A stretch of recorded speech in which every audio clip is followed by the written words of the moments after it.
જગદીશ વિશ્વકર્માની ટિપ્પણી પર ગેનીબેન ઠાકોરનો સણસણતો જવાબ। જગદીશ વિશ્વકર્માને બનાસકાંઠાથી ચૂંટણી લડવા ગેનીબેન ઠાકોરનું આહવાન। 2027ની ચૂંટણી વિશ્વકર્મા બનાસકાંઠાથી જીતીને બતાવે તેવી વાત ગેનીબેન ઠાકોરે કરી છે।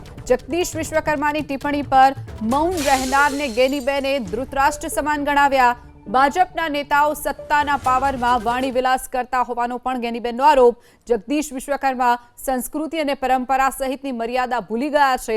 જગદીશ વિશ્વકર્માએ મહિલા અને બનાસકાંઠાની જનતાનું અપમાન કર્યું છે।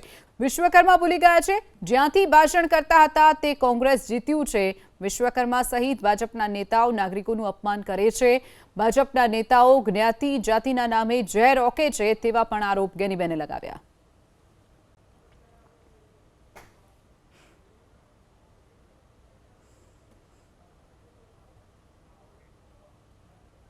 બનાસકાંઠાના સાંસદ ગેનીબેન ઠાકોર અત્યારે અમદાવાદ એરપોર્ટ પર પહોંચ્યા છે। બેન, ખાસ જગદીશ વિશ્વકર્મા ભાજપના પ્રદેશ અધ્યક્ષના જે નિવેદન છે એના બાબતમાં આપનું સૌપ્રથમ પ્રતિક્રિયા શું? ભારતીય જનતા પાર્ટીના પ્રદેશ પ્રમુખ જગદીશભાઈ વિશ્વકર્મા એ બનાસકાંઠામાં જ્યારે મતદારોનો આભાર માનવા અને જાણે પહેલી વખત ઈડરીઓ ગઢ જીત્યો હોય એમ પહેલી વખત બનાસકાંઠા જિલ્લા પંચાયતમાં ભારતીય જનતા પાર્ટીની બહુમતીની ખુશી મનાવવા માટે કરીને આવેલા એમને સત્તામાં અને ઘમંડમાં જે એક નારી શક્તિ માટે ન બોલવાના શબ્દો એ બનાસકાંઠાની ધરતી ઉપર આવીને બોલ્યા છે। એ પોતાની જાતને બનાસકાંઠાના પુત્ર ગણાવે છે, બનાસકાંઠાના વતની ગણાવે છે અને એમને એવું કીધું કે ગેનીબેન જે બનાસકાંઠાના સાંસદ છે એમની સાડીની પાલોમાંથી અમે સીટો ખેંચી લીધી। એમને ખબર નથી કોઈપણ નારીનો કે કોઈપણ સ્ત્રીની સાડી એ આપણી સંસ્કૃતિ છે, પલ્લું એક એની પરંપરા અને મર્યાદાનું એક આપણું એક આગવું સ્થાન અને એની પરંપરા રહી છે। કોઈ નારી માટે આટલી હદના શબ્દ અને એ ચૂંટાયેલા પ્રજાના પ્રતિનિધિ માટે અહંકારમાં આવીને આવા શબ્દો બોલવા એ ફક્ત મારા માટે નહીં પણ બનાસકાંઠાની જનતાનું અપમાન કર્યું છે, મહિલાઓનું અપમાન કર્યું છે અને એ બહુ સત્તામાં સીટો જીતવા માટેનો પાવર કરતા હોય તો હું જગદીશભાઈ વિશ્વકર્માને એટલું જ કહેવા માગું છું કે તમે વડગામના વતની છો, જ્યાં તમારું માદરે વતન છે એ તાલુકા પંચાયતની સીટો પણ કોંગ્રેસ જીતી છે। તાલુકા પંચાયત વડગામ કોંગ્રેસની બની છે, ત્યાં જિલ્લા પંચાયતની સીટો કોંગ્રેસ જીતી છે। બાજુમાં જ હળાદ તાલુકા પંચાયત એ પણ કોંગ્રેસ જીતી છે, એની બાજુમાં દાંતા એ તાલુકા પંચાયત અને જિલ્લા પંચાયતની સીટો કોંગ્રેસ જીતી છે। એનાથી આગળ આવીએ તો પાલનપુર તાલુકા પંચાયત એ 2/3 બહુમતી સાથે કોંગ્રેસ જીતી છે। જિલ્લા પંચાયતની સીટો 8માંથી 4 જીત્યા છે અને જે જગ્યાએથી ભાષણ કરતા હતા એ ચડોતરની જિલ્લા પંચાયતની સીટ પણ કોંગ્રેસ પાર્ટી જીતી છે। જે 2024માં લોકસભાની સ્થિતિ જે સીટો પ્રમાણે હતી અને જ્યાં બહુમતી હતી એ પ્રમાણે હચવાઈ રહ્યું છે।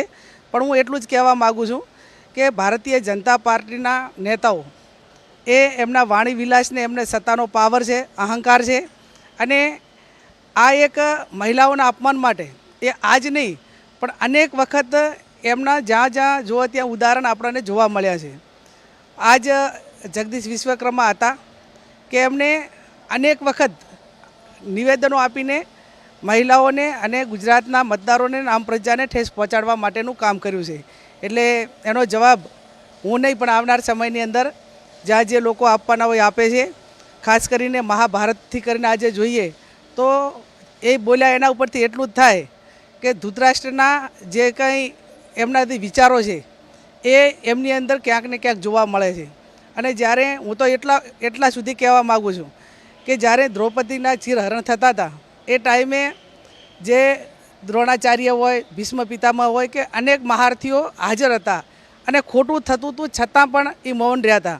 તો આજે ભારતીય જનતા પાર્ટીમાં ઘણા લોકો સજ્જન લોકો હશે અને આવા લોકોને એમની શાન ઠેકાણે લાવવા માટે કરીને એમને બોલવું જોઈએ અને એમની સામે કાર્યવાહી કરવી જોઈએ એવું વ્યક્તિગત માનું છું। એમનું તો એવું કહેવું છે કે તમે નારીઓનું અપમાન કરવું છે, એટલે કે નારી વંદન અધિનિયમ હતો એનો વિરોધ કરીને ગુજરાતની, ભારતની અને બનાસની બહેનોનું અપમાન કરવું છે એવું એમનું ભાષણમાં કહેવું હતું।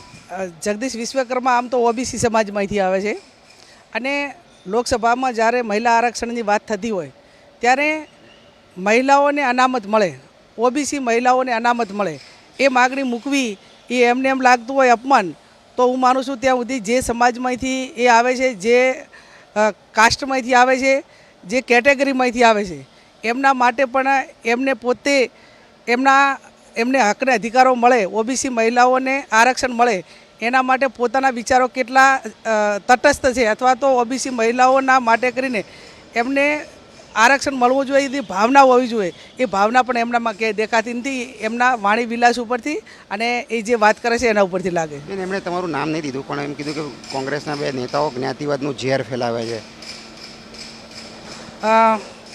જાતિવાદનું, ધર્મનું ઝેર ઓકવાની જે વાતો છે એ કોંગ્રેસ પાર્ટીને સલાહ આપવાની જરૂર નથી, કે કોંગ્રેસ વિચારધારાવાળા આગેવાનોને સલાહ આપવાની જરૂર નથી.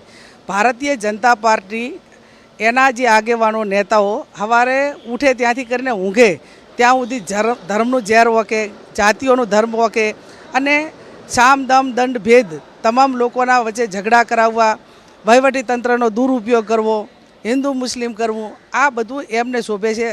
કોંગ્રેસ પાર્ટી એ બિન સાંપ્રદાયને માનવાવાળી છે. એ ક્યારેય એના આગેવાનો હોય કે એનો નાનામાં નાનો કાર્યકર હોય એનામાં આ વિચાર ક્યારે પણ ન હોય. છેલ્લો પ્રશ્ન, એમ તો એમણે એમ પણ કીધું કે બનાસના બેન છે, અમારા પણ બેન છે અને અમે એમનું સન્માન પણ કરીએ છીએ. એમના સ્પીચના આ શબ્દો હતા. તો પછી એમના પલ્લુમાંથી સીટો અમે ખેંચી લીધી.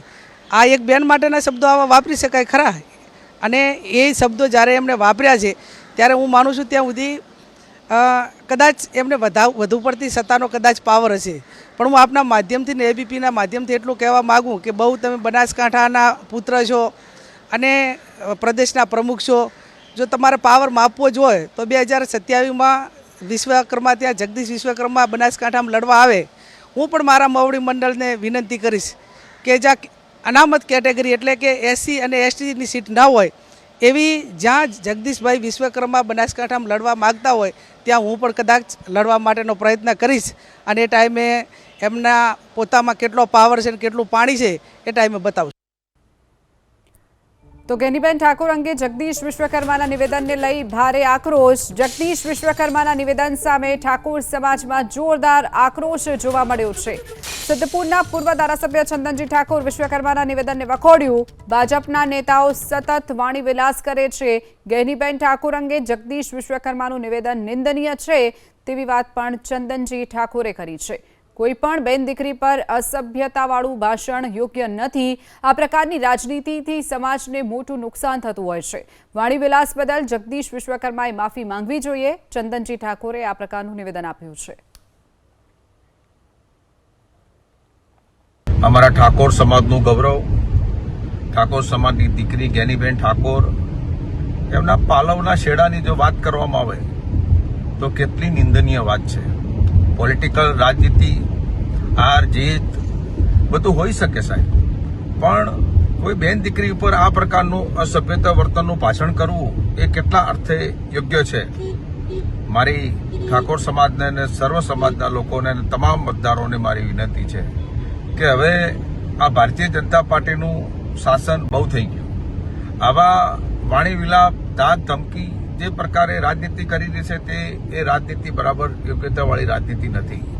રાજનીતિમાં હંમેશા ન્યાય હોય, રાજનીતિમાં હંમેશા એકબીજાને પ્રશ્નો ઉત્તરી હોય, ના હોઈ શકે એવું નહીં, પણ આવી હદની રાજનીતિ કરવાથી ક્યાંક ને ક્યાંક સામાજિક ધ્રુવીકરણ પણ થાય છે, ક્યાંક સમાજમાં મોટું નુકસાન પણ થાય છે, ક્યાંક એકબીજી પાર્ટીની અંદર ઈગો હર્ટ પર આવી અને ખોટા વર વિગ્રહ ઊભું થવાનું કારણો ઘણી વખત ઊભા થતા હોય છે. એટલા માટે ભારતીય જનતા પાર્ટીના જે ગુજરાતના અધ્યક્ષ છે એમણે જે પ્રમાણે વાણી વિલાસ કર્યો છે એનું મને યોગ્ય લાગતું નથી અને આ વાણી વિલાસનું માનનીય અધ્યક્ષશ્રીએ માફી પણ માંગવી જોઈએ એવું મારું સ્પષ્ટ માનવું છે. તો આ તરફ કાંકરેજના ધારાસભ્ય અમૃતજી ઠાકોર પણ ગેનીબેનના સમર્થનમાં આવ્યા. જગદીશ વિશ્વકર્માના નિવેદનને ધારાસભ્ય અમૃતજી ઠાકોરે વખોડ્યું. જગદીશ વિશ્વકર્માની મહિલાઓ માટેની ટિપ્પણી અયોગ્ય. સત્તાના ઘમંડમાં જગદીશ વિશ્વકર્માનું આ નિવેદન છે તેવી પણ વાત અમૃતજી ઠાકોરે કરી. જગદીશ વિશ્વકર્મા સામે ગુજરાત અને બનાસકાંઠામાં આક્રોશ જોવા મળ્યો છે.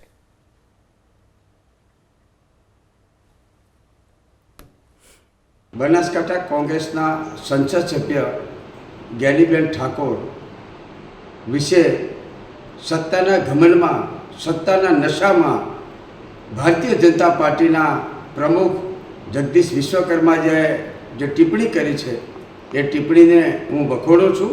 સાથે સાથે સત્તાના નશામાં જાહેર મંચ ઉપરથી નારી શક્તિની અવગણના કરનારા, નારી શક્તિ વિશે જેમ તેમ શબ્દો જે વાપર્યા છે અને બીજી બાજુ નારી શક્તિની વાતો કરી રહ્યા છે, ત્યારે આ ભારતીય જનતા પાર્ટી બે મોઢાની વાત કરી રહ્યું છે. આમના નિવેદનથી સમગ્ર બનાસકાંઠા જિલ્લો, સમગ્ર ગુજરાતમાં ભારે આક્રોશ છે અને ભારતીય જનતા પાર્ટી જે સત્તાના ઘમંડમાં વારંવાર આવા નિવેદનો કરી રહી છે, નિવેદનોને વખોડી કાઢું છું. તો આ તરફ જગદીશ વિશ્વકર્માની ટિપ્પણી પર અમિત ચાવડાનો પલટવાર. બહેન દીકરીની અસ્મિતાને ઠેસ પહોંચાડી છે. જે શાસકોએ દીકરીની સાડીની રક્ષા ન કરી તેનું પતન નિશ્ચિત છે. જગદીશ વિશ્વકર્માએ સાંસદનું અપમાન કર્યું. ગુજરાતની દરેક દીકરીની અસ્મિતા પર પ્રહાર કર્યા તેવી વાત અમિત ચાવડાએ કરી છે. તો અમિત ચાવડાએ પણ જગદીશ વિશ્વકર્માએ જે પ્રહાર કર્યા હતા તેને વખોડ્યું છે અને સાથે જ બહેન દીકરીનું અપમાન તેને ગણાવ્યું છે. ગેનીબેનનું જે અપમાન કર્યું છે, એક સાંસદનું અપમાન તેને ગણાવ્યું છે.